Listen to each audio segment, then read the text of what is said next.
প্রশ্ন করবেন? না, আপনি বলে যেতে পারেন, আপনার নাম পরিচয় দিন। আচ্ছা, হ্যাঁ, শুরু করুন। ওকে। আমি কাজল খান। আমি এসেছি জাতীয় প্রতিবন্ধী উন্নয়ন ফাউন্ডেশন থেকে। আমি পড়াশোনা করছি, বিএসএস সেকেন্ড ইয়ার কমপ্লিট করেছি বা থার্ড ইয়ারে রয়েছি।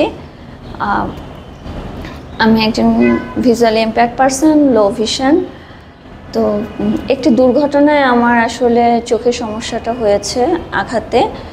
তারপর থেকে আমি অনেক স্ট্রাগল করে আজকে এই জায়গাতে এসেছি। তো আমার লাইফে আমি অনেকগুলো ট্রেনিং করেছি, অনেক ওয়ার্কশপ, অনেক কিছু অ্যাটেন্ড করেছি আমি, কিন্তু মেন্টাল হেলথের উপরেও এর আগেও আমি কিছু সেশন নিয়েছি। কিন্তু আসলে এটা আজকের যে একটা ডক্টরের যে মানে সেশন, যেটা আমরা সাইকিয়াট্রিস্টরা নেয়, আমি বিভিন্ন টিউটোরিয়াল দেখি, আমার সেভাবে নেওয়া হয়নি। আজকের সেশনটা মনে হয়েছে ওই রকমই একটা সেশন। আমার ভীষণ ভালো লেগেছে।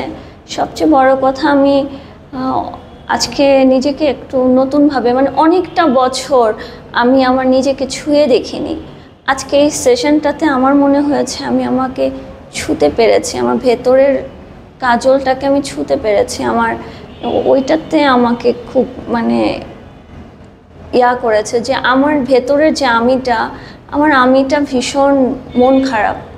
আমি আসলে ভালো থাকার অভিনয় করে যাই প্রতিনিয়ত, আমি ভালো থাকার চেষ্টা করি, হাসি খুশি থাকার চেষ্টা করি, কিন্তু আসলে আমি আবিষ্কার করেছি যে আমি আসলে ভালো নাই। ম্যাম যখন বলতেছিল যে ছুঁয়ে দেখার জন্য আমাকে নিয়ে সবাইকে অতীতে নিয়ে যাচ্ছিল, আমার ওই জায়গাটা আমি ভীষণ অস্থির হয়ে যাচ্ছিলাম। আমি এখনও মূলত অস্থির হয়েই আছি। আমার ভেতরের অস্থিরতাটা আসলে আমি কন্ট্রোল করতে পারছি না, যেহেতু এটা আমার অনেক দিনের একটা সমস্যা ভেতরে রয়ে গেছে।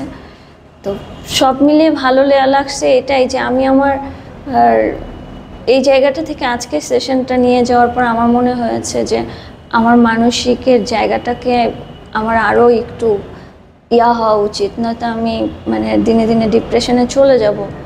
আমাকে এখান থেকে আজকে আরেকটু ভালো থাকার আমাকে উৎসাহিত করলো এই সেশনটা আমাকে।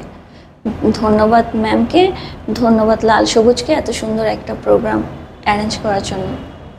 Thank you.